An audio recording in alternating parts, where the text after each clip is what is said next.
Jobber Nation, welcome to a special episode of the Jobbertears podcast. No. I hate when y'all do that shit. No. Welcome to another episode of the Jobbertears podcast. Okay, but let me finish. I hate when y'all do that. Do what?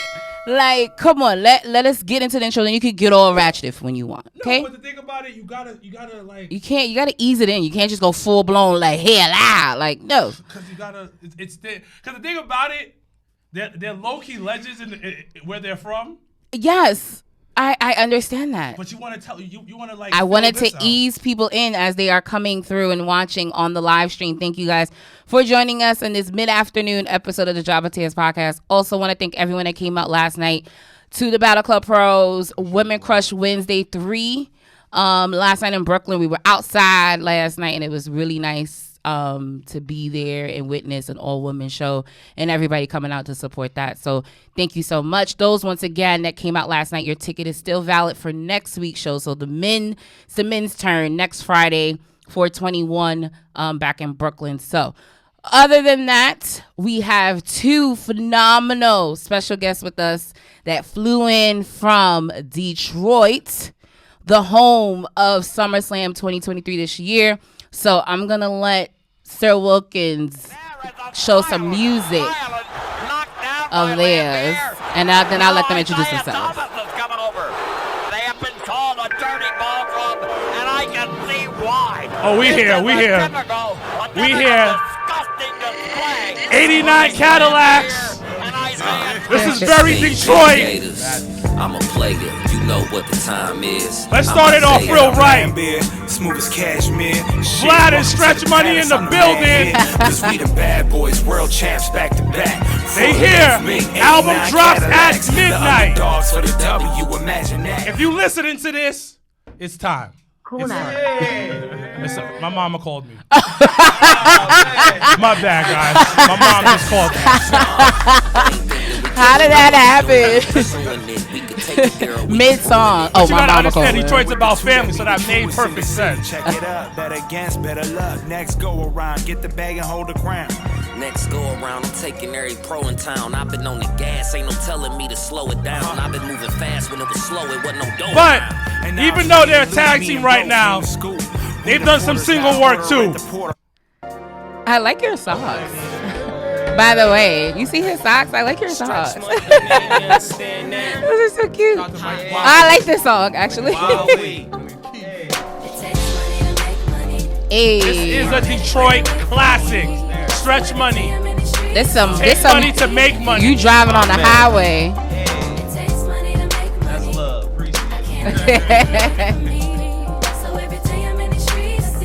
Look, see, they saying it's fire. They giving fire emojis. Look at that. You feeling this? Get in your car. Yeah, that's a summer. Put your hand on your bitch's lap. Okay. Say I love you. Okay now. But we here. Okay. But we here. We about to get this bread. But then sometimes you look in the mirror and you feeling yourself. Sometimes you feel yourself, look in the mirror, you're like, you're the flyers. So we came to talk shit. So what I'm touching with my hands is nothing but custom. Hit the button on the dash, gotta let the roof down. Val and Kool-Aid, turn it up, it's the new sound. Hero step, they can't peep how I move now. It's smooth, baby, it's smooth.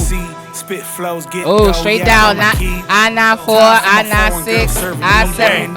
We so fly out here. I put pink on for today. I was feeling myself because I felt like I was the flyest in the building. Oh, that's what it was. We can go and see the Mona Lisa while I'm singing Mona Lisa like the brother. But you know what? I think I need to check in though. I need to check in. Welcome to motherfucking Detroit. I need to check in real quick. I need to check in. We in Detroit.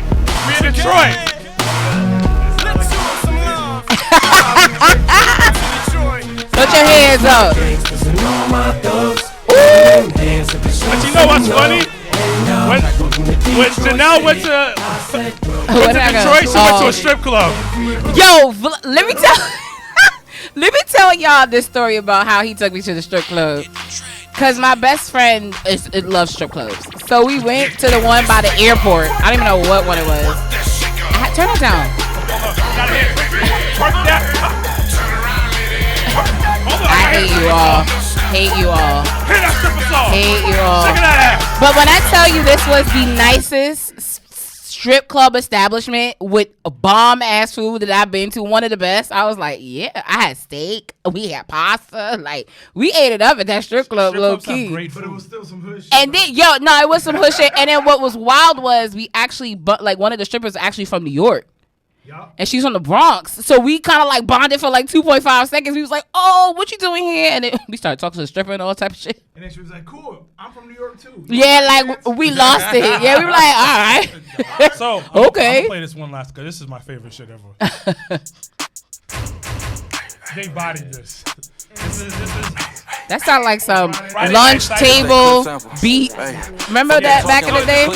Yellow bands around them hundreds, you know how much that is. Too much to give me cash, they had to wire. Who said what's her name? I might know her. You don't. I don't even know who you are. Ask me, I'm my only rapper. You know I got that bag in. Bandman like Lonnie. But sometimes you feel like it belongs to you though. Is that really? You felt like that in the strip club? Far from an imbecile, smart as a criminal. Big personality, large individual. Mixed with the hard, sharp bars that I get to you. I should be the one with a narwhal interview. Flat TV, I look good on them couches. He can ask me about Lord Jamal's comments. I should be the one that be barging off the set. Pissed at some bullshit that Charlamagne said. Acting all offended, got me feeling. Stop. Oh, yeah? That's what it is? Trying to raise eyebrows. He trying to get. He cut that motherfucker on. And shaking hands with these niggas, bro. Yeah. In his past life, he's been a DJ. He's been a drug dealer. Like if you ever watch Power, this goes in a past lifetime. That really about his business, but still be in the game. Out of control. I ain't finna go out like these niggas. Roll up my sleeve, bring the hoe out of these niggas. No, you can't bring that little hoe round no cheese, nigga. Oh, you're super villain? Oh, you a super villain now? You a super villain now? That confused me. Those that are on the live feed, thank you so much for joining. Make sure if you haven't gave Mark Zuckerberg permission, please write your name at the beginning or end of your comment so we know who you are. But as we mentioned, we got 2 special guests coming from Detroit all the way. I always let the guests introduce themselves, so I'm gonna let you guys let the viewers and listeners know who you are. I'm Stretchmoney. It's your man, it's Big Valley, baby. And we are Bill and Isaiah. Ooh. Yeah. Wow. So welcome. Listen, so little history. Vlad honestly has been one of the biggest. Vlad TV. Vlad. He has been one of the biggest supporters of the Jobbertears podcast from the beginning, from day one. Thanks, Christian, for the $20. And oh, wow. Oh, the niggas get paid? Wow. I'm going to need that 20. Dang. Wait, is that real? Yes. How's that real? It's because of you guys. Yeah. For real? Yeah. Well, shout out to Christian, man. Well, listen, that 20 stays with the Jobbertears podcast anyway. But once again, been one of the biggest supporters of the Jobbertears podcast. Definitely super dope, talented artist. That we've been able to consider family. So this is a family. Every episode is a family episode, but this one is a special one because this one is like 3-4 years in the making to have him on. Man. It's the same thing the other way around, man. Y'all hold me down and. That was like 3-4 years ago. Yeah, he started using my joints, and so it is what it is, dog. I mean, at this point, you might as well do the theme song, the remix. Yo, yeah, I've literally been wanting that to happen. A small paper bag for you. I'm not gonna have a Dash size paper bag. My man said I got a corner store paper bag for you. Shoot the video at Jabba Slam 3 to put you right under. There, everybody want to be in the video. We got wrestlers in there and everything like that. I see his It's already. Listen, his wheels already turned. You say one word. Yeah. So tell us a little bit about how you guys actually met. Like, how did you guys started working with each other and that love of music? Where did all of that come from? Well, we met through a fellow MC and friend, Super MC, at a video shoot that me and Soup was doing for a record we got, and we've been locked in ever since. Damn. How long has that been? About 13 years. Yeah, Damn. some shit like that, yeah. So what's been one of the hardest Like things? 09. Yeah, that's sometimes. 2010, something like that. Damn. So what keeps you guys going with music? Because I know music is not easy, and to be able to still be in the game and be able to still get love like that in your hometown, in your city. But how has it been keeping in music all these years that you guys have known each other? Being able to go and do it like at the luxury and leisure that I have with like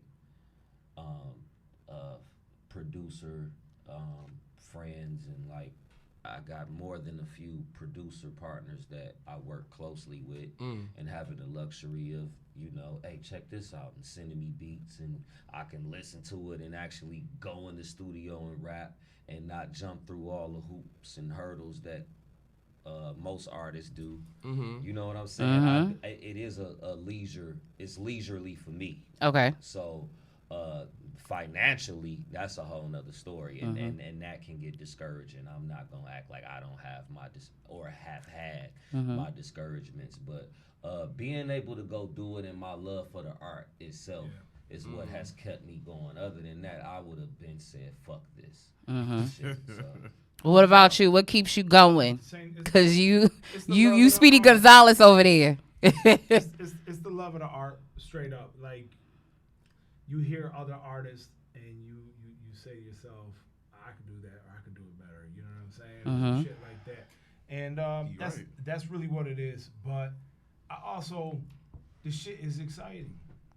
You know, you get a rush. I'm in New York right now with y'all. Right. On a quick tip. If I didn't make new music with my man Stretch over here, we wouldn't even be in New York right now. You know what I'm saying? Like so it's sometimes it's not necessarily a the reward. It can be so much more than financial. It's just the experience. Doing shit. This shit is super dope. And to see somebody like how you just played them records, how you said you checked out our art. For an artist, that's the greatest feeling in the world. Just to know somebody's fucking listening, and now you just want to keep feeding them. You know what I'm saying? It's that's the gas. But I think at coming of age with both of us, and coming of age and growing and coming of age in the business, I think we both have grown to, like, we get a little bit more of a kick and excitement out of the planning now. The behind the scenes work, the like putting like, the strategic that goes into it. My partner we have, and like part of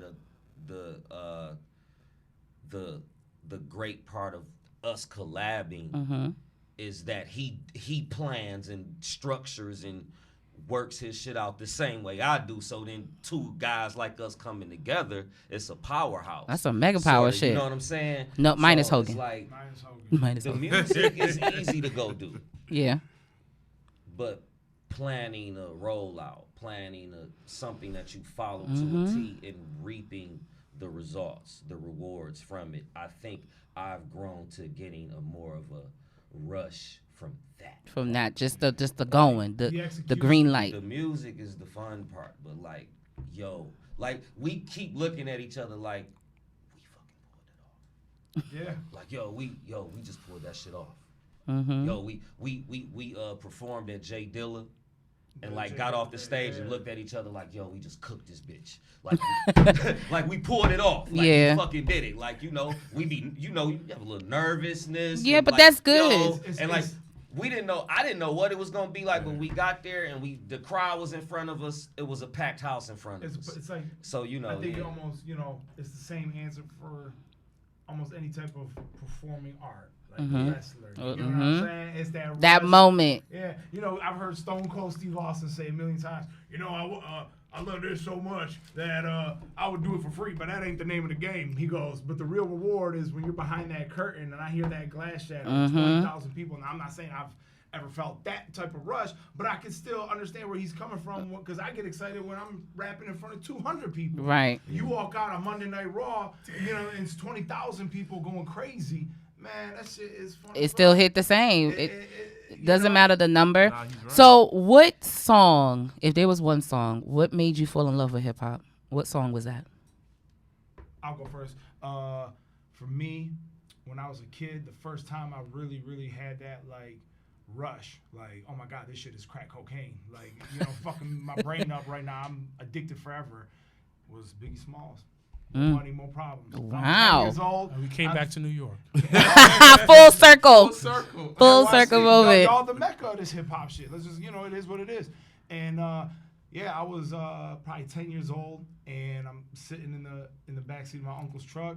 He's you know what I'm saying, like a foreign dude, you know what I'm saying, an immigrant. He don't even barely know English or some shit like that. So he just asked me what station to go to, and I'm just like, I don't know, just go to like whatever, like rap station or whatever. 10 years old, man, and I didn't know what Biggie Smalls looked like at the time. So this is like 97. I didn't have cable TV. I wasn't collecting CDs yet. I wasn't into music like that. I was into wrestling. You know what I'm saying? So that it was that. But all of a sudden, when that More Money, More Problems came on, and the shit was like a rush through my veins, and then when especially his verse, like his tone and everything, I was like, this is incredible. Then we got cable TV. and then I see the Hypnotized video, and I'm like, oh, that's the guy I heard on the radio. Yeah, the connected dots. That changed me forever. I said, that's who I'm going to be when I grow The up. Hypnotized video, that was a dope video. I'm going to get real fat, and I'm going to be on a speedboat, and I'm going to rock Versace, you know what I'm saying, buttons ups. And I'm glad you didn't go. I'm glad you didn't go to the Thickums route. You're all right the way you are. You're all right the way you are. I just was looking at Biggie, and I was like, that's who I'm gonna be when I grow up. I'm gonna be Biggie Smalls. Damn. See. What about you, Stretch? Yeah. The song that made you fall in love with hip hop. Rakim. Microphone Fiend. Ooh, you low-key look like him, low-key. I ain't gonna hold you. Yeah, when I got the hot top. I'm saying, right when you said that, I said, oh, he kind of do look like him, no? Yep. He really does look like Rock. It's kind of creepy at this point. It's like you ain't want to get DNA test. I wanted to be the boy beating the boxes up. Remember the little boy fucking the boxes up in the video? I don't know why that was like so. Like, and it was Rakim. It was the song in the video that changed everything for me. It was Tupac, So Many Tears, that made me pick up a pen. Yeah. Pac is different. Yeah, I knew I wanted to be like an MC at 4 years old, seeing Rakim. That's dope. It was Pac, So Many Tears, that made me kind of like, I think I'm gonna try to rap. Yeah. Damn. So, y'all from Detroit, obviously, because we played a bunch of Detroit tracks. Do you ever feel like it's lost in hip hop? What? Detroit music, Detroit right rap. Not right now. If you got a finger on the pulse of like hip hop and shit right now, like Detroit is very our current, like what you would call street trap, whatever that lane. Detroit is like the influencer of that lane right now. Like why do you say that? I get why you could ask that question though. Like, you just look at See his face? Well, the optics wise, like you don't really hear a lot, it's like on a mainstream level. You don't really hear the Detroit's name, and you don't. Yeah. No, it's because so when you look at the hip hop scene in general, first of all, like low key, the borders are kind of disappearing because of the internet. Yeah. Right? The borders, like it don't matter where you're from. What city you're from, but then as you look at on the mainstream level, this is my opinion. Detroit is hip hop. Like bars, rhythm, beats, all of that. That's definitely storytelling, but the industry kind of stepped away from that. It's like I hear what you're saying. It's more. We're at a place where it's more. It's more a little bit towards like less towards trap. It's kind of like what I feel like Gucci Mane is responsible for that shit. Ooh, why you say that? Why?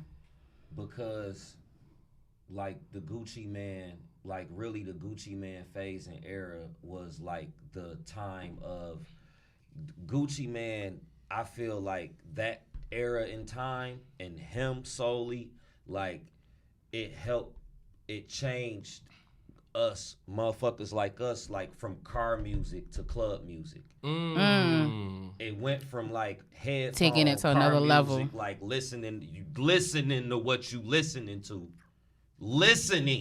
to what you're listening to, and to Like Tommy Lee and Pamela, I'm fucking on the camera. Yeah. But listen, it felt good to all of us. Yeah. That's the thing. So it's like, I don't have nothing wrong. I'm not coming in a negative sense. I'm just saying, like, I feel like that era in time and kind of like he was at the top of that shit.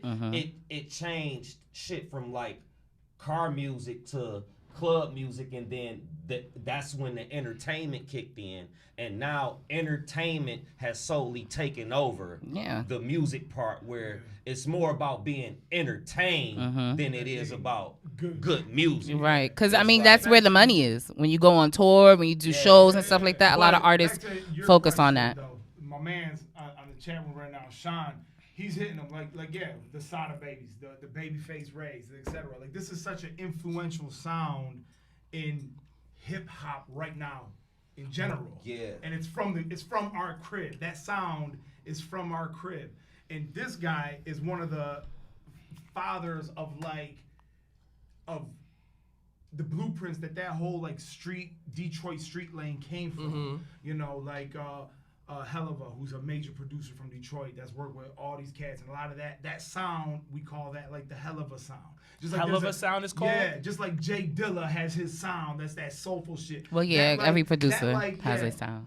That Detroit shit that's Detroit, killing the waves right now. You need a hell of a beat. You need a hell of a beat. And it's like, he's one of the first ones to really get a hell of a track and go out there like crazy with it, and the whole city was rocking with it. It was a Stretch Money track. You played it earlier, Take Money to Make Money. Now that song doesn't even necessarily have what we are talking about right now, the hell of a sound that would eventually come.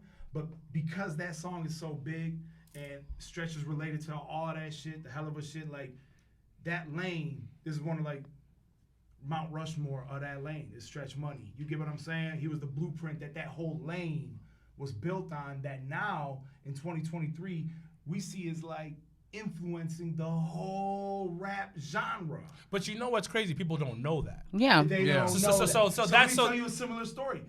What you were talking about earlier, soulful, whatever, very similar with Jay Dilla and Slum Village. Like that sound, like people will say neo soul music, the genre of neo soul. Jay Dilla created it.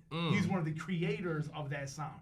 That doesn't mean there wasn't soulful hip hop music before, but he took it to the next level where that's where you get this whole Erykah Badu vibe, Common, Mos Def, Reflection Eternal. But cats didn't know, bro, that shit is from the crib. That shit's from Conant Gardens, Detroit, Jay Dilla, Slum Village. They influenced. He was producing for all them motherfuckers. And Kanye kind of blew up with that sound. But even Kanye always gave it. Jay Dilla was my inspiration. Pharrell loves Jay Dilla. Like so much of his drum pattern came from like Dilla shit. Like, they say Pharrell had a fucking shrine of Dilla at his crib. Dwella, Devin the Dude. Yeah. Dwelle. Yeah, that's the homie. Dwelle. Shout out to Dwelle, man. I feel like it's a couple ways to answer your question. I get why you asked that. I get why you can do that, man. Like, when you think hip hop, first of all, let's be clear. In Detroit, there's a line drawn between the streets and hip hop. It's not together. Explain that. Yeah, why is that? Because we're from New York. Yep. We're from New York, and the Mecca. It's the Mecca, but I think the Mecca crumbled a couple years ago, and the South took over. I mean, I'm honest. I could talk about that shit, and I'm gonna start some shit up here. Yeah. So, like, the last, you can argue Pop Smoke was potentially could have been that, but like Brooklyn, why am I losing this right now? Drill music? Drill music kind of brought us back a little bit. Like drill music, because I don't really fuck with it. That's what I don't like. Yeah. So, but it kind of like became like. That's not what taught me. But it came. Fake thug, no love. But I get what you're saying. So we've always been like, you got to be a thug to do hip hop. That's with New York. Now, because we lock some shit down. When you look at it, that's why, and I'm gonna bring up his name. 6ix9ine got into that situation because it becomes like you're serving to kids who don't know about it, and they dream about it. So I'm intrigued by the fact that you said that it's a separation. It is. Because when you look at some of the biggest stars that come out of Detroit, T Grizzly, you can argue he a thug life, but he really not, in my opinion. No disrespect, because we understand why he went to jail. It wasn't nothing crazy. It's levels of gangsterdom. Yeah. But it's like, because you see all the, I don't want to say the older gentlemen that used to rap in the 90s, but they not rapping about that shit because that's not their life. But you can't rap about some shit that you're not living. But see, I don't. But there's a difference between music then and now. Back in the day, it was just like, I did this, I rap to get away from the streets. Now these driller be on some, nah, I'm actually doing this, I'm gonna rap about it. And then make money off of it. If you look at Chicago. Right, look at Chicago. King Von, the whole Mrblacc, the whole situation. When you do in-depth research on it, you realize that, oh, he was really rapping about this. He would go out, kill people, rap about it, have a whole thread about it, and then have the whole world think about, oh, I don't be snitching. Boy, you snitch on your tracks. I think Bill had a whole fucking skit about exactly. that. And there's a difference. But I want you to talk about that the line that they don't cross. The separation. Yeah, it's a line. It's a line between like me and Valid and the other guys, like all the guys, the Sadas, the Vezes, like they're not. They don't consider themselves hip hop in Detroit. They street niggas, street music, and like so that's street music, and then we're hip hop. Okay. And to me, which is like we know the meaning of hip hop. Right. It's rap entirely. Correct. Bars. But yeah. It becomes very vague to me. But not only is it like that, like between artist to artist, it's like that artist to consumer, artist to civilian. Right. The civilians draw the line. Y'all doing that backpack shit? Y'all on some hip hop shit? Oh. Why you ain't got no beats from such and such? Y'all ain't talking that shit. That's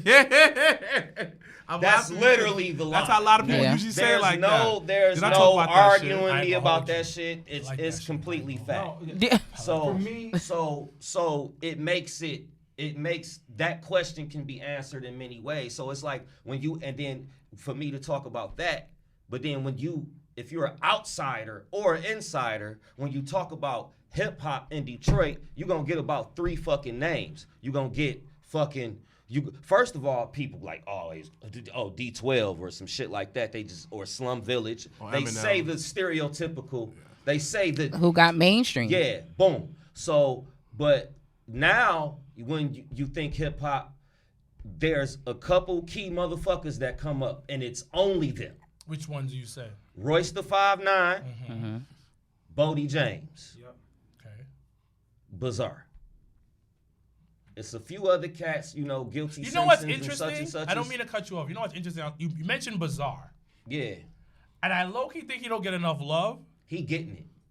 From I know what you're saying, though. Yeah, from outside, because he was nice. I remember we're watching Bizarre have a resurgence. I remember he had a verse. He had a verse on it was a track on the 8 Mile soundtrack.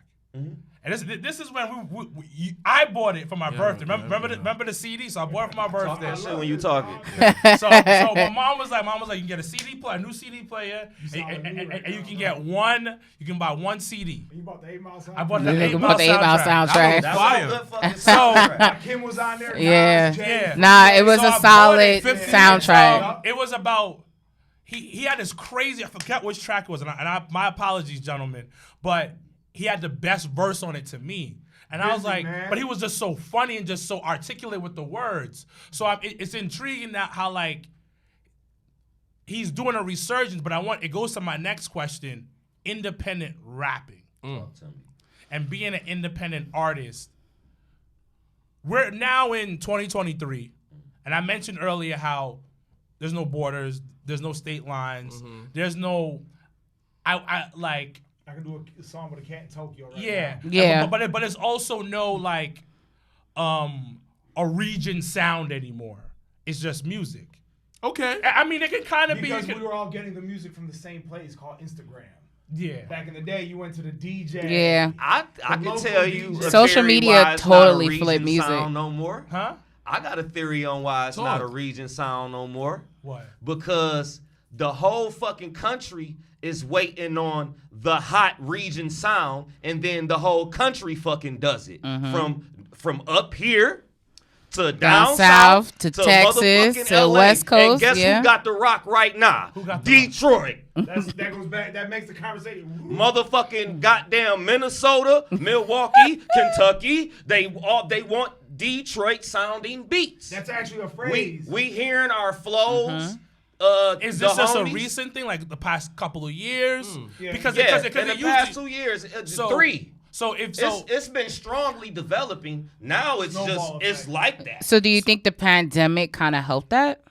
that's a good question. That's a good fucking question. know. I don't know if Because the that pandemic sounds, because has- like you guys talking about it only being a recent thing, it sounds like the pandemic across the board just did a hard reset. I'm a cross the pandemic out and just say that they start letting niggas in. They let the homies in. What does that mean? They start letting the homies in. Them Empire deals, Ghazi, all that. The homies, Ray, Vez, it was deals happening. Vez had a Universal Motown deal and a Puma sneaker. Yup. You know what I'm saying? Like I think you showed me yeah, that. like his- I mean, come that was on, out like there. I mean, even independently, like even what Sada just did, like Sada just did some crazy Ultimate Warrior shit with his career and where he's at now.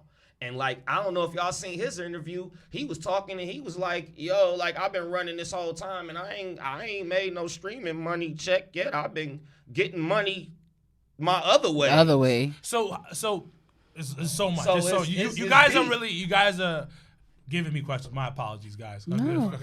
It's how is it being an independent artist? Because you said it like it's not about the bread at this point. It's about the artistry and everything of that nature. It's And about you- the we still bread. want It's our- about bread. It's about bread. No, I'm about to say like, no, He loves it so much he would do it for free, but he doesn't. but that was a That's not part. the But business. no, but that was a Not part the of the reason business. why Austin wasn't at Mania this year was because they wanted him and the money didn't match what they wanted. Like he was like, that ain't. For what you want me to do and what these dollars say, they don't been match. saying this And for that a was why minute. he didn't do it. I've been Coming out saying here this for and a minute. bleeding. I've been saying this for a minute. Just because I don't do it for the money doesn't mean I'll I do don't it for want, free. yeah. I don't do hip hop for money, but I sure as hell don't do it for free. Yeah, no, either. because at the end of the day, it's a business. It's the same. It's the same thing. It's Like an art form, and if you want a dope artist to paint you a dope mural, it's gonna take time and energy out of him painting the mural for himself. So put some money in it. So how do you guys? So I ordered. Merch. I did a pre-order. merch, brother? The pre-order Merch, that I got. shows, that I merch. did. yeah, I was So- gonna say like the shows. I think It's probably. like wrestlers, man. But how do you get these people in your room? Because when me and my brother always say that being an independent artist It's no is like different being than a wrestler. is like being an independent wrestler. 100%. So talk to the people who are listening right now and wrestlers who are listening. How do you guys build that fan base? One fan. I'll let you take It's that it's one and I've been it's a snowball effect. Unless you got some type of machine and budget behind you, you gotta be extremely patient. And one fan turns to two, two turns to four, four turns to six. You just focus on the art. Focus on the art. Focus on the art, and it's almost on some, very on much some like- Wayne's World shit. Turn in a mo. Yup. On some Wayne's World shit. Y'all seen? Yup. Remember the movie Wayne's World? Yeah. And they will come. Yup. Some shit like that. Yup. You just gotta be patient and just let the snowball effect go. And right now, Yeah. me and this guy, we sat on this project for like a year and a half. I've been barely putting music out. But you just gotta plan the shit accordingly. Know exactly what order the singles are gonna drop, and why does this song come out first and that song? So and, much so that it and was study. almost like we wasn't sitting on it. We was fucking working. Yeah, he was Yeah, cooking. Yeah, cooking. So the Like, music, the was music done was before. done. Yeah, that's we what I were- mean. We were working on bringing it to life. Yeah. Get the merchandise. And another little Easter egg out there to the independent artist. Now, it's like, I'm going to use a wrestling example, right? let's say we book, back in 1997, Bret Hart and Stone Cold Steve Austin can go out there and have a fucking classic, right? Yeah. But you know what makes the match? Let's say there was no build-up at all, and you just book the match, and they go out there and have the same exact match at WrestleMania 13. The match itself is not going to be as good, even if they do the exact same thing, because you, the consumer, the human, it's not going to hit you as hard. So, same thing with this music. How do you make the song sound better without working on the song? So you post cool little things of you, I don't know. I don't in the studio. I don't want to give up too much of the sauce, but there's ways to make the song sound better. And that's just consumerism, and that's just marketing, and that's whatever. We love that Bret Hart Stone Cold match because of the storyline. The match itself was incredible, but it's the little promo videos, the packaging. I always tell them it's the build up. Hold up. It's the build up. Guess what? They wrote that. Right, just like a song. Bret, and people have it fucked up. Oh, it's scripted. Oh, wrestling. No, these are artists. That's what it is, man. They the tell two stories. wrestlers come together. Let's write this out. You're fuck me up at 5 minutes and 30 seconds. Yeah. He's right. No, so it's so funny. It's funny. There's some wrestlers, just like some rappers, that We're don't gonna like to carve be this that one bland. out. You're gonna take the win home tonight. No, This one is so yours, it's but so let's make it it's epic. so funny you mentioned that, because I was watching an episode of Botchamania earlier today. So funny. And if you notice it now more in WWE, even when you're watching like live, you hear them in the ring a lot more. Like before, you didn't really hear them in the ring. So Botchamania's clip, it had the clip from the Usos, Sami Zayn, and Kevin Owens match, and they were talking. And if there's one particular move where Sami Zayn is in the corner and Jey Uso is like hitting him, right? He's like hitting him in the corner in turnbuckle, and he's saying more. Like he's telling him, he's directing him harder, come at me, because he knows you got us all by the neck, so we're all in. So now take it to another level. And you know what made those punches so powerful to the crowd was the story that they just told for the last 8 months. Yeah. So Yeah. you Right. feel it. It's the same with this music shit. That beat is gonna fucking sound sweeter to your ear if you might know my backstory a little bit. Record labels know this. They told you he had to scrape and claw his way through the hip hop shop. Bullet went through my cheek. I caught it and spit it out. So when you hear Wang stuff from It's the same with 50. and you know Same his with 50. backstory, the song. But 50 was smart because he did the movie and the music. He did the movie and music at the same time, and that was just out of this world. When you know 50's story, you know how he's been portrayed to you. And I'm not saying by portray, I don't mean fake or whatever. No, I just yeah. mean he was portrayed a certain way. Subconsciously, the song sounds sweeter in your head. Oh, Many Men? Like Many Men? Like Window Shopper for me, it hits so different. So you, That's a bad motherfucker. Yo, that's what I'm saying. Like Window Shopper is wild. Let me give you this example. Let me just top this example and we'll move on. Let's pull out another random rapper who's not like a gangster rapper. Kanye West? Kanye West, Logic, for example. Okay. Let's say he goes into the studio. Okay. Somebody like Logic, right? Let's say he were to walk into the studio, make Many Men, and rap it perfectly. Oh, you see that response? But look, Mrblacc, hear me out. Let's say he goes in the lab, writes the same lyrics, delivers it flawlessly, so the song is of same quality. It doesn't resonate. But the with impact, listener. the impact is different. You laughed. Because you know I'm that shit. laughing too, because don't you see what don't I'm even saying? sound And right. to answer your question, if you're an independent artist, you must know this for yourself. Know who you are. Know who you are and know how do you make your music sound better. How do you tell your story? Exactly. Go one ahead. thing I noticed, Hold on, wait. Let me. I'm sorry. No, go ahead. To finish the answer, we're capitalizing on who loves us. Yeah.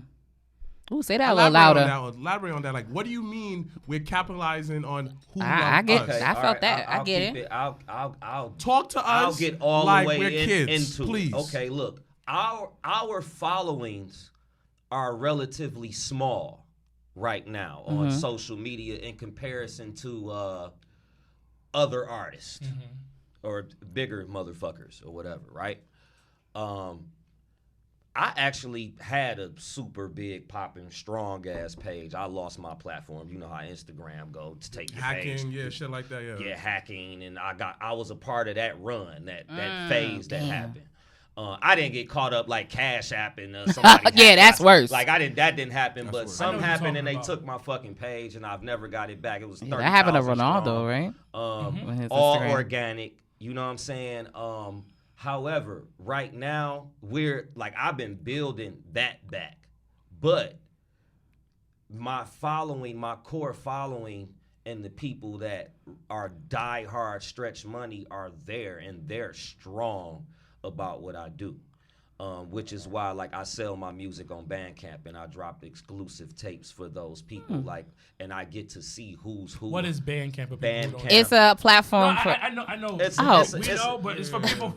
It's for the audience. Who don't know. Google it. It's No, definitely. We ain't got time. Yeah, well, Google We it. got time. No. It's a because, digital artists. platform for your music, for streaming, downloading, and you can also purchase, or if you want to give a motherfucker $50 for their album, you can do that. It's whatever you. If I drop a tape and you like, dog, I'm about to send you $100 for that bitch. You can download it and send me $100, and they take a small percentage and send me my money. So, dang, I really gotta break this down. So, what is percentage that you take out of that 100? So let's say they give you, I give you 100. 15%.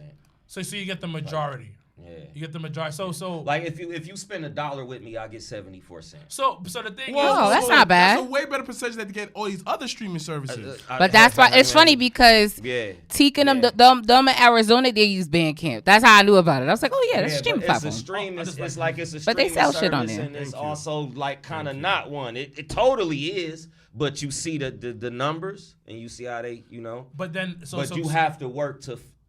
So that's the people. So that's your. So you're saying like. So to better understand what you're saying, when you say fuck with the people that love you. Yeah. So it's basically your village. Celebrated, not tolerated. Yeah. And we hone in on our diehard crowd, our people. When we have our events at the old Miami or whatnot, we know who's there. Like we have, me and him both got books of who's emailed us. Everybody we've emailed, sent music to. Long list. When we got our packages, we went through and doop. Hey, we got the packages out and we sending links. And you gotta move. You gotta work. Although we got our social medias and we don't wait for nothing to work for us. No, yeah, you gotta do the legwork. Yeah, so that's really all I mean. Jay, a good friend of mine, he has a question. He said, how do you feel about platform/distribution companies like DistroKid and United Masters? Yo, I ain't got no beef with DistroKid. You know what I'm saying? You know how easy it is to put your song. Yeah, Mikey uses DistroKid. On the same. Here's the crazy thing about music. And at least nowadays. you get an email for your splits. Yeah. So DistroKid is cool, man. You get your splits. DistroKid is cool. Now when you have like I will say this: when you have a distribution deal on the table, like a digital distribution deal with like a Believe or whatever. They typically have more options for you to help market your music. DistroKid is dope. All right, now I can go press up a mixtape or let's go in the studio. I'm gonna knock out a mixtape today, 8 songs, and that bitch can be on Spotify for the whole world to listen to tomorrow. Yeah. And here's the deeper part about that, and that's why music has changed so much. Now my music, who I'm just valid, I'm whatever, is in the same arena, in a sense. The same arena, the same place you go to listen to Jay-Z 444, you go to my music. Back pre-internet, you went to Target or you went to your local. So we went to Tower Records. Tower Records. Okay. Sam on 14th Street. Goody, okay. Sam Goody, Tower Records, whatever. And it was like, if I went into, when I was in high school, like I remember buying a Gangstar album at Best Buy, right? I used to have a huge crush on her. That's random. My bad, guys. What? This guy's laughing. Oh, weirdo. Under the mask. Confused. Fuck wrong with you? Wait, what did you think I said? Oh man, I heard it wrong. My bad. You heard it wrong. I definitely heard it. Yeah, I thought I heard Gangsta Boo. My bad. No, That's what I heard. I wasn't gonna say shit. None of the funny part was none of us was not gonna say anything. Like we were just like, okay. My bad. I heard Gangsta Boo in my head. I was like, oh yeah. He just heard the gang. He really just heard the gang part. Let me just explain that it. was definitely a botch. First off, New York niggas is different. No disrespect to Gangsta Boo. No disrespect. Wilkins at its finest. Rest in peace. I know she just recently. Yeah. Yeah. I was like, But yeah, I was Gangsta not Boo. going to Best Buy to buy a Gangsta Boo album. I have a Gangsta Boo album. Clearly. She could spit, and she was a baddie. Hey, That's why I said she was dope. We studied. I had a Gangsta Boo. I studied. I went through my 3-6 studying phase. Who run it? So yeah, go ahead. So Gangsta Boo. What I was gonna say. my bad. I like some you me and good. Max. bad. I love me and Max. That was awesome. You gotta make an Instagram reel out of that. That was hilarious. So Clip that. I don't know why I thought he said Gangsta. No, it's because you just heard gang. So then you was just like, into oh. Best Buy and I bought a Gangstar. Gangstar. It was so clear when he said it. Why is everybody looking at me crazy? Early 2000s, right? Early 2000s. I couldn't. When I walked into Best Buy, this was my source of music, right? Yeah. This is where I'm going to get my music. I'm on the shelves of Best Buy. I'm not seeing Stretch Money's album or a local Detroit cat or somebody who just made music in their basement 5 blocks away from that Best Buy. Very rare. You get what I'm saying? Yeah. So that's what is dope about the distro kids in this new generation is, yo, the same place I go to listen to my new Jay-Z album, the new Nas album, is the same place I'm going to go to listen to my homie's album from down the street who just dropped a project. Right, and it's on Just Okay, You're on the same shelf. We're in the music business. You know what's crazy? There was an article that came out the other day. It said that there is like over 1 million songs uploaded every day that get no plays. Wow. You know what? Yeah. But the thing about it goes back to you guys being independent and still getting those plays. Yes. So it's respect to that of being able to do that. And you're not making millions of dollars yet, but because I'm about to be like, let me hold $1. Let me get $1. Find our ways and strategies. But I got y'all some gifts. Hold on. Oh, you didn't have to do that. Bill and Isaiah. Damn, now I gotta come to Detroit with gifts. You got the rally towel. Shit. The Bill and Isaiah stickers, our basketball cards, a flyer for our release party. Oh wow, thank you. This is for y'all. Thank you. Oh, I want him to give it to me. Thank you. So if you are in the Detroit area, Saturday, April the 29th is their album release party. We will post it on the Jobbertears podcast Facebook group and all of that. So we definitely will get you guys. It's funny because even somebody on the live, he was from Lafayette, Indiana, and I was like, "What the fuck is that?" Oh, this is fire! And read some of them stats. You're gonna die laughing. Oh no! So let's kind of end off, but let's talk about some wrestling now. Let's talk about some wrestling. Well, let's start off with the easiest question of them all. Favorite wrestler of all time? You go first, right? Me? Yeah. All right. You're here, baby. Well, I'ma just keep it funky, and I'ma just say Hulk Hogan, man. I understand it. I don't feel a way about it. I get it. It's the era. I got a lot of favorites. It's the era. I got a lot of reasons why I'ma say Doggy Bone. Right. Period. Talk about it. I jumped off a lot of couches.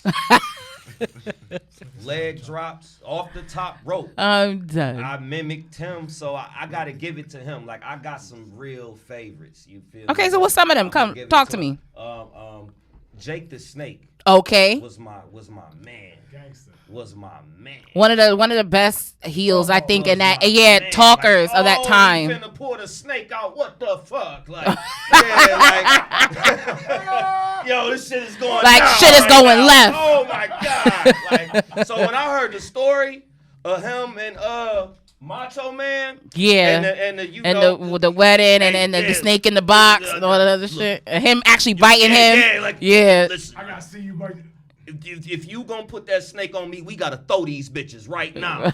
Or like the snake gotta bite you is what Macho Man told him. Like, yo, if the snake gonna bite me tonight, I want to see that motherfucker bite you right now. Right now, Is he devenomized? Like, so many questions. He said you could be trying to take my spot. Yeah, but that's how. Just imagine him saying that shit.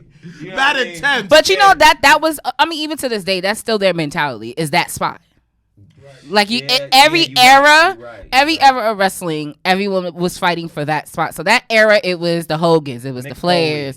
In the next era, it was the Bretts, it was the HBKs, it was the Austins, and then it went to the Foley, the Triple H, the Rock, the Austin. Every era of wrestling has had like that. Everyone's fighting for that spot. But the hunger is different though, because back in the day, there was no guaranteed. It's like you miss a show, you're not getting paid. So now it's kind of a cushion where this is what I personally feel. I feel like back in the day is everybody wanted to stand out. You understand? Everybody willing to take the risk. People want to go an extra mile with the storylines. You feel me? Where like, all right, this is what I'm going to do. So I'm going to get a car. I'm going to hit you with it. You feel me? Go, all right, cool. And let's film it. And then you see it right now. You feel me? Yo, like, you have to understand, like, I like that shit. You took the extra effort to do the, like, for example, the $1 Million Man. Yo, I really thought they had $1 million. Nah, I'm not gonna hold you. All those gimmicks, I thought they were real. His documentary was, an adult, I realized he was fucked up. He was a fucking asshole. And I didn't know that. In my head, he had $1 million and all of that. They created a thing like, dang, I felt this. Now I feel like, right, now I feel like a lot of these people out there, because I'm wrestling referee, so I see a lot of matches. I feel like the difference from people who feels this and someone just do it for fun. Doing for fun, like you do all these cool moves, whatever. Like you take a chair shot, get right back up. People who actually want to do this, I hate when nobody knows sells. I hate it. Go, oh my God, you're almost dying. Everything. Give me that the crap, man. Listen, want that. Connect with me. Thank you. But and that sometimes it gets lost in translation, and I think it's because people aren't in that living in the gimmick phase. That's what I was about to say. So, some of that is our fault. Oh, well, yeah. Elaborate on that. Actually, a lot of it is social media. Boom. It's actually social media. To answer I'm about to hit y'all with both answers. One, the GOAT is the Heartbreak Kid. Two. Have you met him? Yes, twice. What did you do the first time you met him? First time, I think he must have been like coked out or something. I don't know. But he was throwing the first pitch. This was 2000, so he was retired. He's like halfway in his first retirement. Yeah, I was about to say, because that comeback, he came back like that year or a year and a half after that. He didn't find God yet. I don't know. And so he was still on the white. He was, who knows what. He's still on the dust. And he's throwing the first pitch at a Detroit Tigers. I don't even fuck with baseball. Mad random. I'm begging my uncle. I'm begging my mom. So I'm 12, 13 years old. Yeah, like, take me. Shawn Michaels, my favorite wrestler ever. Like ever. Like was everything to me. And I was like, he's gonna be here in Detroit throwing the fucking pitch. And that was just when they built Comerica Park. It was the first season. Okay. And I was like, I gotta go. I don't give a fuck. We don't even have to sit there and watch the baseball game. I gotta go meet this guy. Like, you know what I'm saying? So I found one of my uncles. He's like, all right, we're going. So sweet. I'm excited as fuck. I'm about to faint. You know what I'm saying? I'm 12 years old. I love that. I'm waiting in line. There early. I'm like, is he really gonna be here? Is this a joke? You was that tall back in the day too? What? You was that tall back in the day too? What? he asking, did you look 21 when you went to go meet Shawn Michaels? I was taller than most kids my age. Okay. That was always the case. Okay. But so I'm in line, man. I was one of the first people, like 10 people in line, and I'm like a little girl, bro. I'm like about to faint, and the door opens, and here comes HB Kizzle, dog. He always fuck give his own nickname. I said, no way. He had these like black shades on, and he was just mean, bro. He was just like he didn't want to be there or whatever. Dang. He gets to the table, and they had these little like if you didn't bring something for him to sign, there was this little like thing that just had the WWF logo on it for him to sign and give you. And so I walk up there, and I'm like, hey, man. I go, I'm like nervous. I'm like, you're the greatest of all time. He's like, yeah, thank you. He just signs it. And then my uncle is getting one for his wife, my cousin that I'm related to. And her name's Divna. And I'll never forget this. And he goes, who do you want me to make it out to? And my uncle goes, Divna? He goes, spell it. Like, he's like really like aggressive. Yeah. Like, damn, Sean's a heel in real life. He's like, living the gimmick. So he goes D-I, and then my uncle goes V, and Sean writes a B. He goes, and my uncle goes, no, V, not B. And he goes, and he puts a V over it, and he goes, give me another one. Because he know he fucked up. And this is like a real moment. I'm like, this is really Shawn Michaels in front of me. This is crazy. So he gets another one, and we walk away, and I'm just like in awe. I'm like, damn, I met Shawn Michaels. I shook his hand. But then fast forward, like years later. I was going to say the second time. The second time I meet HB Kizzle. That shit that they say about him finding God and being a different person. I'm weak. It was night and day. So second time he comes to Detroit, they're at this like weird Christian like, what the fuck? Mega church, and it's like Sting, Shawn Michaels. What? In one night I met Greg the Hammer Valentine, Buff Bagwell, Sting, Shawn Michaels. Were they all doing a sermon? The fuck? What's going on here? It got really weird. For real? So Shit. It was Legion of Doom, my man who wait, Hawk and Animal? Hawk. Oh, okay.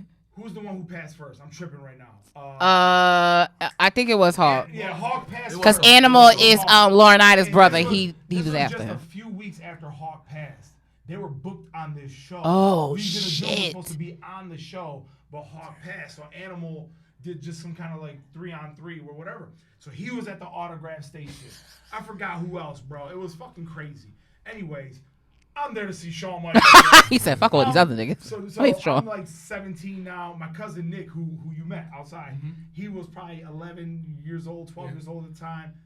We're excited as fuck. And this was on It's the redo. Telegraph in West Chicago, Redford, bro. Like pretty much the border of Detroit, Redford. You know what I'm saying? It's like Brightmoor. That's like a hood that's very well known in Detroit. It's like right in that area. There's this mega church, and I'm like, we're about to go see a wrestling show. We go, and then the commercial, like on local TV, was talking about there's gonna be an autograph session. I'm going. Bro. All right, fucking let's go. Yeah, you go. And then the end of it, like Shawn Michaels and Sting are giving speeches about how they found God, and Ted DiBiase was there. Well, yeah, because he's the mega church dude. Yeah. So I got his autograph stole that money. day.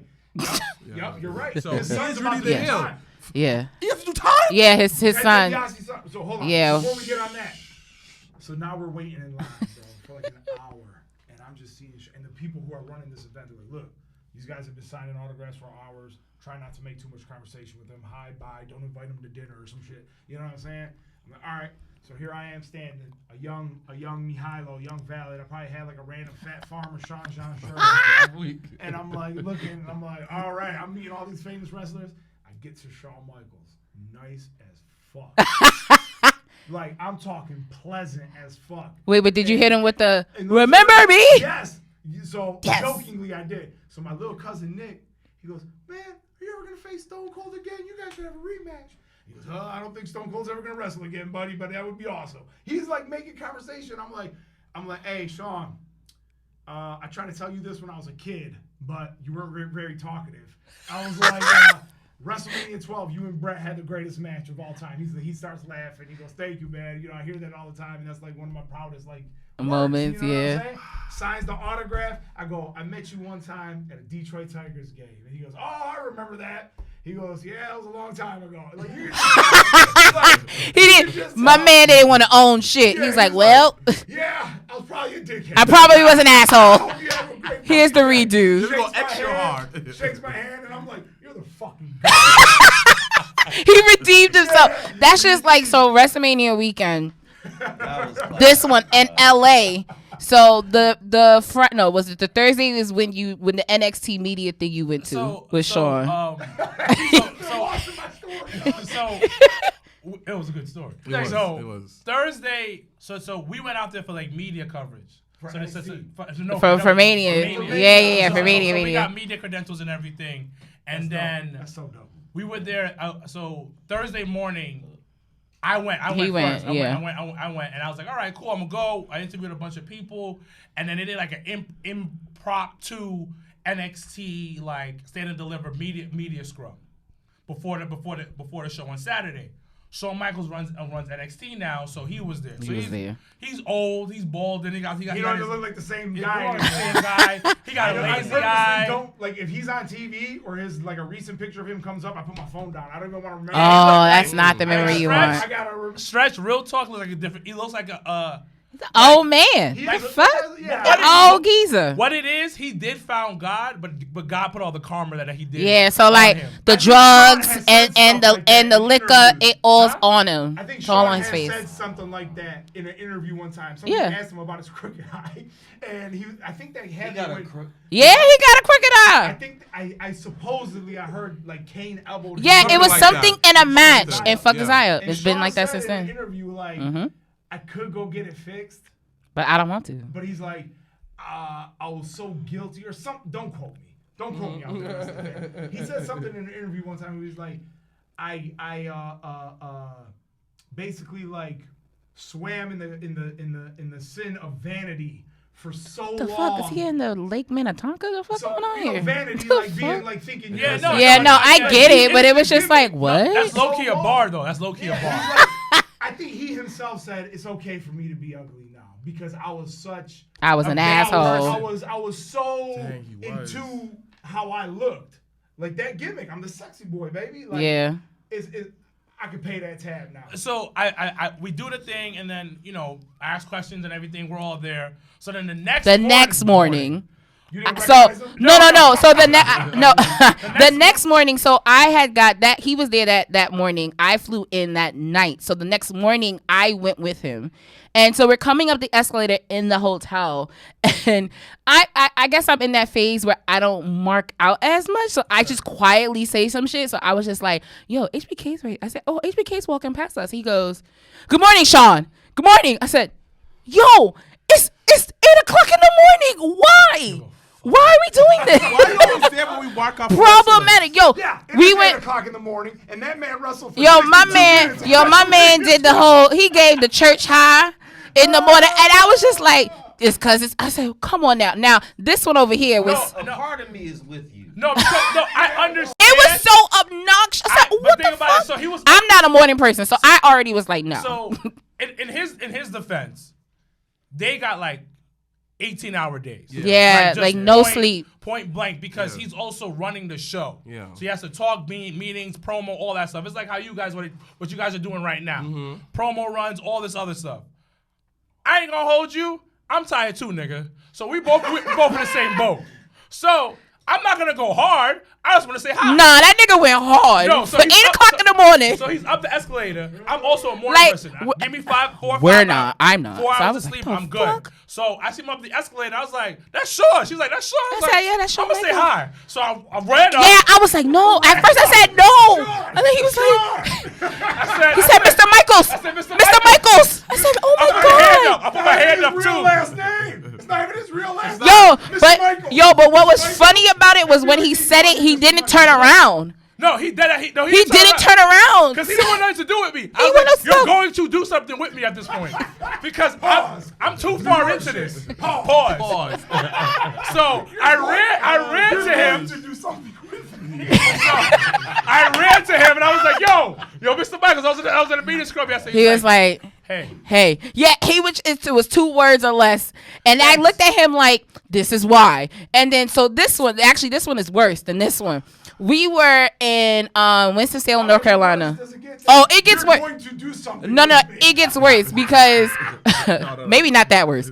But with this one, so we go to WrestleCade, which is like a wrestling convention down in North Carolina, Thanksgiving weekend that they do every year. So the first time when we all went, that was the first time we all went together. And me and him were outside of the convention center. And we were just chilling at first before we went inside. And then lo and behold, Sting comes out of fucking nowhere with 2 sheriffs. 2 sheriffs side by side. This nigga here jumps up and says, Sting! Yo, almost runs up to I said, yo, he gonna get caught the fuck up in Winston-Salem and I don't know what to do. But he popped for Sting. And then I feel like my worst was probably when I met Triple H. That same how you were waiting online when you were a kid. When I met Triple H a few years ago, I was like, at first I was cool. I was like, all right, cool. And then as we get closer, I was like, yo, it's fucking Hunter Hearst Helmsley. What the fuck? I was losing it. I was done. I was done. Since we're on this topic, I gotta give y'all a big thank you because in 2019 when I came out here, for Mania, y'all took care of me and my homie Pigpen like righteously. His name was Pigpen? Yeah. I mean, his real name is Phil. I probably introduced him as Phil. Yeah, that sounds about right. He definitely told me Phil. It wasn't Pigpen.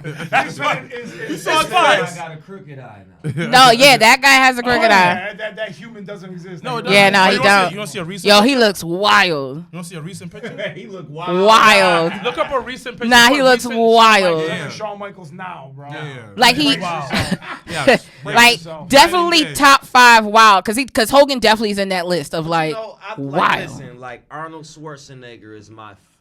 Okay, I gotta like put. No, that makes sense. In front of all this. Arnold Schwarzenegger was like my favorite guy in the whole world. Come on, man. He's in my top 5. Pause. Come on, Like, man. like for me, it's Arnold, then Sylvester, then it's the a couple other guys. Yeah. You know. I love how we all have favorite white actors that we just fuck with at all. Yes, Everybody, everyone has a list of top 5 favorite white actors that they can't fucking talk about. It's so funny. The black and white and racial and all that, and I was like,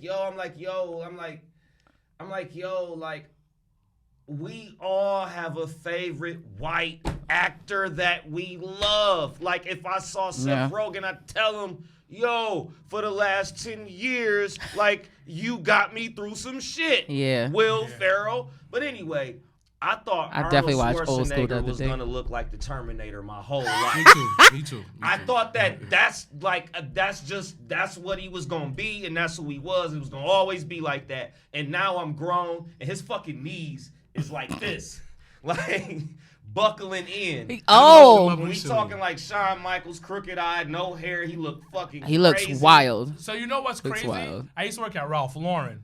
So there's a Ralph Lauren store on 72nd and Madison. It's like the mansion, whatever, right? It's like they took a mansion and made it into like a store. A store, yeah. Very nice. Arnold Schwarzenegger walks in one day. The Terminator, And bro. I'm on like the third. I'm working at the time. I was working on the second floor, the Purple Label floor. So when the guy said, Arnold Schwarzenegger's here, I said, get the fuck out of here. I run down the stairs. Get the fuck out of here. I run down Legit, the stairs. I believe it. He's with, because he's borderline like political royalty at this point. Well, yeah, because he always got that security with him because he was governor. Two big security guards. I was like, where Arnold at? And they're in front of him. I was like, where Arnold at? Ignorant as fuck. They open up. I see Arnold. I was like, oh, that's not Arnold. That's Arnold Schwarzenegger, the human being.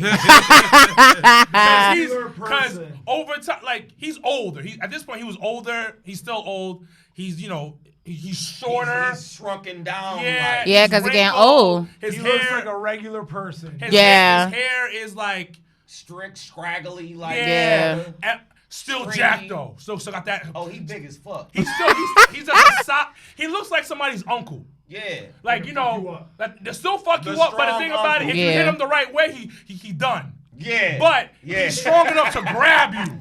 Okay. One uncle. I would never There's have one thought Chico. that Arnold would look like if I catch this nigga the right way. Yeah, I'm now gonna fuck him Yeah, up. but if he grabs you, you done. Yeah. The old man strength. Yeah, because he. Yeah. So I remember. So You it's said funny because old I man remember strength. meeting him because honestly speaking, like I read Arnold's book. Like I heard it's dope as fuck. it's the epitome of like started from the bottom. Now I'm here. Yep. He's only made one mistake in life, What was that? and that was cheating on his wife. Yeah, I bet you. And like if you read the book, and obviously it's in his words and whatever, so maybe it's a little not 100% the truth, but in general, like the dude doesn't know anything, no other gear besides 100. Yeah. Wow. That's how hard he works. I've taken that from him. Yeah. So it's that, and it's like to piggyback off of that, it's like, what does it take, work ethic wise, to put out music, do what you guys are doing, all this other stuff consistently? I'll say this. For the last few years, I've built a reputation. People tell me this all the time. Hardest worker in the room. I'm on some John Cena shit. Mm-hmm. And that's why I could only do this with somebody who also has a strong work ethic like Stretch. Because there's a lot of talented artists that I just look at them and I'm like, bro, you could be so much more if you just put that video game. It's the same with wrestling. I don't do all that. I can't. I don't have enough time to do all that I want to do. Mm-hmm. Right. Or like I record so much music, I gotta figure out how to put it out. Like, so I run into, my work ethic makes me run into those type of issues. This merch right here, this is. I like the towel. I may have to steal that idea for Jobbers. You know, that takes a lot of work that. and time to figure out where I can get these towels from for me and Stretch. With the logo on it, that still makes great it affordable. Are you really a guard? No. And you know, so the merch, the going to the studio, the planning the music videos. I love that. Your work ethic has to be on some Arnold shit, or don't even. That is true. But what keeps you guys going? Because I know you say it's the art, all this other stuff. Hair. But like, there's sometimes it's like, this is cool and all, but it's the pump. It's the pump, Arnold, baby. What was that? He said, he goes, when I work out, it feels like I'm coming. It's or the something blow. like that. It's the blow. It's like I'm constantly. Who doesn't want to feel like they're constantly coming? No, it's the blow. So it's like this, like getting like. I'm gonna tell you today. You reacting off them cards like that. That was the blow for me today. Like, whoo, like I can't wait. I did that. Yo, I can't wait to leave. Like, yo, did you hear my man? That shit was crazy. New York accent and everything. That shit was crazy. I couldn't. That was magical. We are on another planet right now. Yeah. Called New I mean, York. you guys We are about came to from sell out your Detroit. pre-order. Wait, I want to know, what are some Detroit slang? Yes. What up, though? That's how you greet a motherfucker in Detroit. Okay, that's fine. Y'all say that's cold? Because that's Chicago shit. But that's like Midwest shit. Yeah. Are you guys considered Midwest? Yeah. Kind of. Yeah, they're kind of in that loop because you get that Indiana, and then they're close to Ohio, Chicago, Midwest. Milwaukee. I mean, it's kind of like a U. I could give you like. I just want some slang. I So think it's hilarious. So you understand my baby, right? No, what? What? You said in a sentence. My baby was popping. Oh, My baby. that's what y'all say? What up, though, my baby? Oh, dog coming through. That's my baby. It's not, I know. Oh. Like we shit. like. No, it's not, We yeah. lightweight took nigger out the conversation Yeah. a long time ago. Like. Oh, okay. Like not even knowing we still use nigga, but like Not as much. we took it out of the greeting, like for real, cause like my baby. Oh. You know what's And funny? like- I'm like, yo, what up, baby? At work. Yeah. That is Yeah, like Ah. it's a term of endearment. It ain't got no finicky, no. No, nothing to yeah, it. it's pretty generic. It's universal and unisex. Mm-hmm. Period. And My it just baby, sound like my some baby. different What's shit. happening? It just sounds like some Lord, fly. that's ours though. That's our shit. What is it? Wait, Yeah, say it again. yeah. We say Lord, like Oh. Lord or Lord? Lord. Lord. Okay. Praise the Lord. Lord. Okay. We the rebel lords. It's like some 5% of shit. Oh. Yeah, but like it's like Yeah, we yo, go again like with that. we use Lord as in respect. Lord, like I said. Lord. Oh, okay. Peace, God. I might, Okay. yeah, I might look at Okay. I might look at Okay. some sneakers. I said. You might be Oh my like, God, check shut these up. out, stretch, and then I might be like, Lord. See how it works? Oh, I see. We can You can use use it in It's kinda different- yeah. aerodynamic, you know what I'm Okay. saying? So This is that's but exciting. that's something personal between us. We No, got yeah. a handshake and all kind of shit. you know Oh, what that's I'm saying? cute. Back should to the make out city different. though. My baby is a strong one. Let me see. Let me pull something out. Like, Shit we do in the club. oh yeah, what up, though, What? my baby goes together Yeah. too. Oh, okay. What up, though, my baby? Wow, that's a lot of I breath. like That's a lot that. of syllables. That's a lot of breath.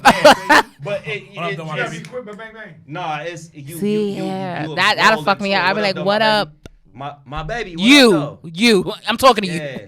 Nah, that's dope. No, that's that's cool. You know they got good food there. Coney's. No. Did you take him to the burger spot? We was just talking about it. Oh, he fucked up. He fucked up. He took me to this bomb ass burger spot in the cut. 24-hour shit. 24 hours. Looks like 5 people just got murdered in that. I have a video of him. We went to, I think it was a gas station. I gotta go. And it was they call soda pop like Chicago do too. Yeah, pop. They say pop. They say pop. We say pop. So we had went to the gas station and we had what was that soda? Was it Fuego or whatever? Fago. Yeah. Fago. So I had never had that. So I looked. Fire. Yo, I turned on my camera. I was so touristy. And all you hear is this one in the background showing me all the different flavors. I was like, I'm going to get pineapple, though. Coney. I had the Coney. No, we went to Coney, too. Yeah, I had a Coney. Yeah, like you come to this, you know what I'm saying? We from 2 different sides. Like, I'm from the east side. So it's like, I take you to some shit, like but then he could take you through the west, southwest. Like, he gonna he took me to a club. Yeah. But I'm an old man. Downtown, man. I took you to I'm an old man. So Vlad was just like, yo, you want to chill? I was like, bro. It's past his bad time. Oh, he do it to me too. Like he make me. He had me sitting at the bar. Like, how about that was him last night on a Wednesday night? DM me like, yo, we outside. What's up tonight? I said, baby, it is Wednesday. What time was it? After the show. Oh no. He's like, trying to figure out. He said, yo, where everybody at? He said, yo, where everybody doing? I said, home. Like we literally just finished because like we had a show yesterday, all women's card yesterday. Yeah. So by the time everything was done, you hit up, it was like on some. This took us out. I was in the car with Danny dropping off the doctor. That's what I told him. I was like, yo, I'm dropping him off. Asking if there's some type of after party or whatever, and I'm thinking like. It's a Wednesday. So I gotta tell you. However, had y'all would have y'all should have came next week. Cause next week's show is the Friday night show, and then we could have went out probably after the show. Look, that's okay. This is what I was gonna tell y'all earlier. Back when I was here last time, y'all took care of me and Pigpen, aka Phil, and his cousin Steve. It is Phil and Steve. Let me tell you why. Hold on. Let me tell you some crazy ass fucking story. So. When we got here, and I did Shave 4-5, and we was here for a bunch of wrestling shit. I was here. That was 2019. Yeah. Kofi versus Daniel Bryan. Yeah, it's a good year. And it was like, you opened up the doors, bro. It was the NXT the night before when I walked into that soccer pub. Yeah. And shout out to Legends. And I came to the Jobbertears. I was finally getting the experience that I would see online. And I saw how many fly ladies okay. At wrestling shit, okay? Okay. And I was just like, damn, this whole bar is full with wrestling heads. Like, this is fun as fuck. And then all of a sudden, badass Billy Gunn walks right next to me. I'm like, what the fuck? That was the he grabs the microphone right in front of me. I'm standing right here. And Billy Gunn's not even further away from you, bro. And I didn't know how tall he was in real life. Yeah, he's pretty tall. Shit. And he's like your height. He's doing his thing. Okay. I'm 13 again. But then you took care of me the next night. And it was, when I say take care of me, I don't mean to blow up your spot. It wasn't like, all right, I can get you this table for X amount. No, I got you. You at the crib. Let me take care of you. Yeah. Boom, boom, boom. You ain't got to wait in line. Come on. And all of a sudden, when I walked in WrestleMania night, and I'm seeing all these wrestling legends, and I'm seeing MVP. Yeah. And I'm seeing Rest in Peace, Shad. And I'm like, holy fuck. I'm like, this is my childhood coming to all life. in one. Like Val Venus is standing over there. Yo, we smoked with him. I smoked with him. Yeah. We smoked with him. Val Venus. And I smoked with Val. I should be the one. Yeah. In the music video, my head is floating around. We put my head on his body, right? For one of the things. And he was dying laughing. He's like, man, come out to the alley, man, and smoke with me. I'm like, okay, Val. Sounds creepy, but okay. He's calling me Val. And I'm calling him Val. It's almost as Gangsta Star. I didn't mean it like that. My man said I walked in an alley with Val Venus. Problematic as fuck. Smoking weed. And then all of a sudden, like, I see Rikishi. And I tell y'all that clip of when Kofi won the World Championship. And you saw MVP and Shad get emotional. Yeah. When you look at that clip that went viral, Sitting right in front of him was me and Phil. They were literally standing behind me. Yeah. And I turned around and I saw them getting emotional. Yeah. And I told Pigpen, I'm like, bro, that's MVP. And my man's, for Shad from Crime Time and all that. And Kofi just won. And when Kofi won, and the way that whole fucking bar blew up, especially because y'all hosted it, and it was like 20% Caucasian. 80%. The shit blew the fuck up. It's true, yeah. I got goosebumps thinking about it right now. When that 3 hit and he beat it just didn't seem real at first. It's wild. The WWE champion, and I enjoyed that moment. So I thank y'all because I remember that day forever. Like I'm literally meeting my childhood motherfucking idols that I played with their action figures. Like, you know what I'm saying? It's funny because so that Friday night with Billy Gunn, I got totally trashed with fucking Davey Boy Smith Jr. and Brian Pillman Jr. at the bar. We were at the bar in the corner and we were just taking shots and we were doing it in honor of Arn Anderson. We were doing in honor of their dads. Like it was the wild. Got trashed that night. Then the next morning had to go to fucking WrestleCon. And then that night Kofi won. Mega Ran and was at the bar too because they had came up and they were going back to the host hotel. They were like, yo, how do we get back to Brooklyn? I said, oh, no worries, I'll take y'all, no problem. Like y'all in my city, like it is what it is.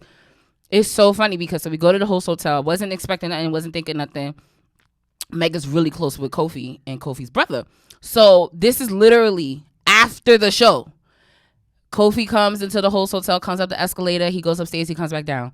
We all take. I have a group picture with Kofi Kingston the night he won that title, and to tell him in his face like, "Yo, what you did for us for the culture, no one can do that." So to better like for you to understand the impact, because you're like, oh, this just sound crazy. Shit is wild. But so y'all gotta come to us. Kofi Kingston is probably maybe the third black wrestler to win a WWE championship. Yeah. World championship. Yeah. World championship. And he's probably, if not, maybe. You sure he was the third one or the second one? It's The Rock. Okay, so I would go second. I'm thinking Bobby Lashley. So it's the Rock. But he was the second. But he was the second one. He's the second one. And he won at WrestleMania. And he won at WrestleMania. Yeah. So now WrestleMania is like the Super Bowl of wrestling. So to better put in a better like perspective. The way they set up the storyline was, I'm hip to doggy bone. So low key, damn. Kingston wasn't supposed to be in that match. Nope. Okay. So the storyline was going in a different direction with another dude, with somebody else. That one person gets injured.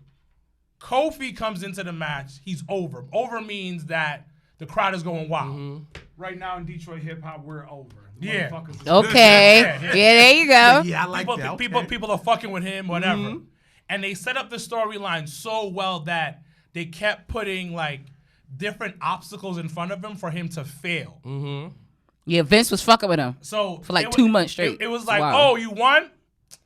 I'm still gonna give you the world title shot. You gotta face these 3 motherfuckers all in one night. Yep, and you gotta beat them. And like it was a situation where like his mans, they was like, yo, y'all gotta win. Not just again like one opponent, multiple opponents. So it's like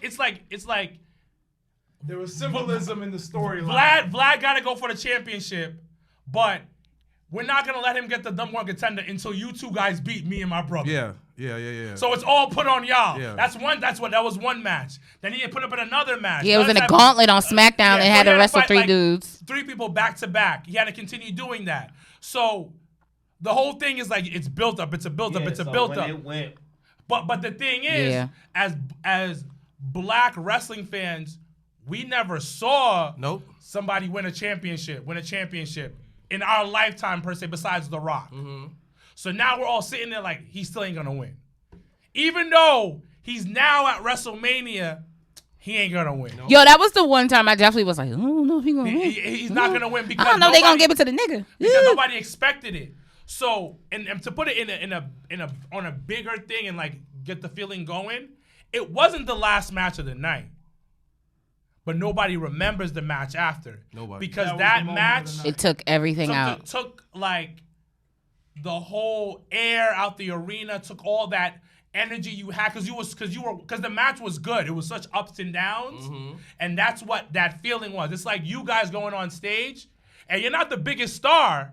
You're not the main act, but y'all just But killed it's the show. performance that everybody gonna talk about. Back to full circle.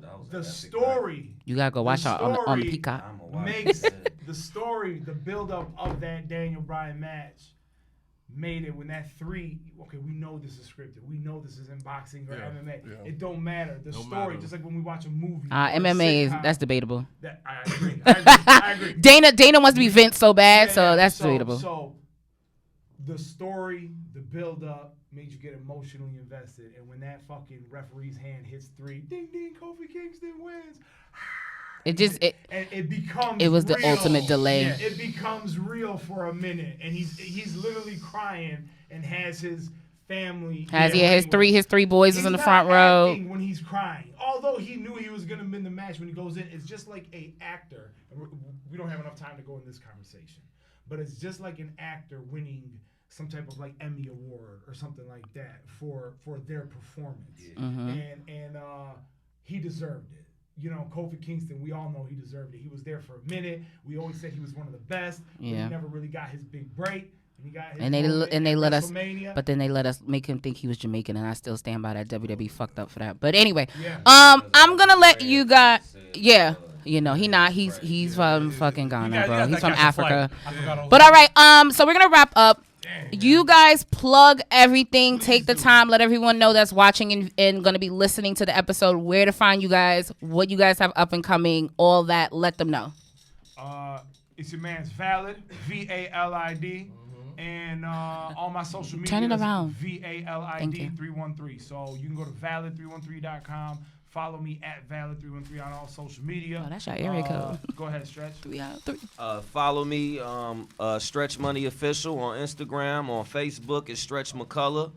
Follow us at Fearless Rebels and Rebel Nation. Bill and Isaiah is out now. Ooh.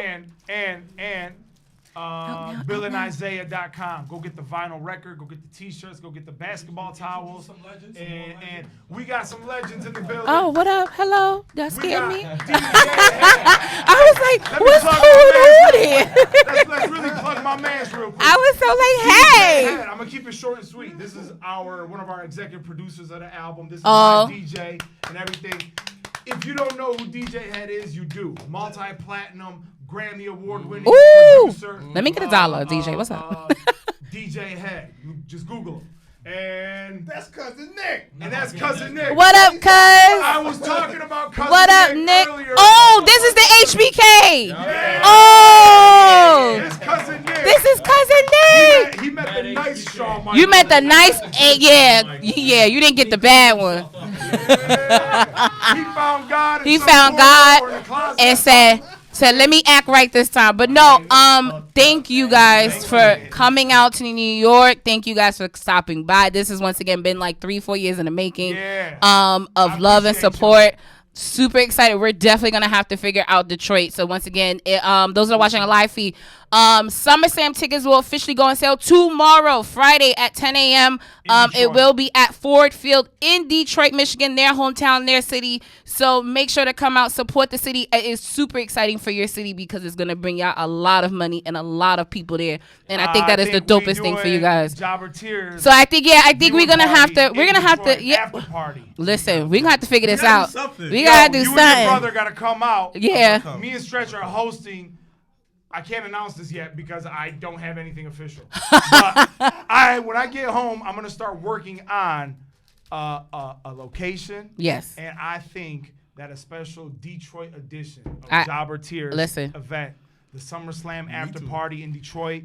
And I got some cats we could throw on the bill, like maybe I got to holler at Novelist from Clear Soul Forces, Mega Ran's homie and all that. Yeah. Big wrestling head. You know what I'm saying? Listen, it's all love. I can and holler I love at it. the Detroit artists who are respected, known, and are giant wrestling heads to perform at the after party. No problem. Come on, we gonna work. That's what it's all about. It's about working together and making sure that we all support those that support you, and that's why we have these two gentlemen here today, because they've been definitely down for the home team since the beginning of time. So, what? That camera make me look real good. You don't need no camera. Y'all don't need no camera. Anyway, as always, I'm Janelle from HR. You want to take a bump? No. Yo, if y'all was staying one more day, I would have took y'all to the school. Yeah. Damn. In the ring? Yeah. Yes. Oh, Damn. man. Next time. Listen, July 29th. Y'all got to come out. Jobber Slam 3. Run and Take a bump. Yeah, the train. Yeah. So once again, Take a bump doesn't mean like a line of coke. That's no. Oh, my bad. Oh, my bad. No, not the white dust. No. But last though, Mrblacc is celebrating 1 year as a referee, so I do want to acknowledge that. It started from an idea. Once again, it's funny how we're all in different parts of the wrestling business, but it started out with I want to do this and I want to take a bump, and now 1 year later, he's had tremendous growth as a referee. So definitely wanted to highlight that before we end the show. But once again, as always, I'm Janelle from HR, here with Sir Wilkins, Mrblacc, and of course, the home team from Detroit in the building. Make sure to subscribe and listen to all of their hot Bill shit. Bill and Isaiah out now. We the ones. Hashtag Black Excellence. Hashtag we are out. Hands in motion. If you go with rolling, no need to focus. Traveling states and over oceans. You gotta wait till your coast chosen. Trying to have lines outside the show like Harry Potter releases at Barnes and Noble.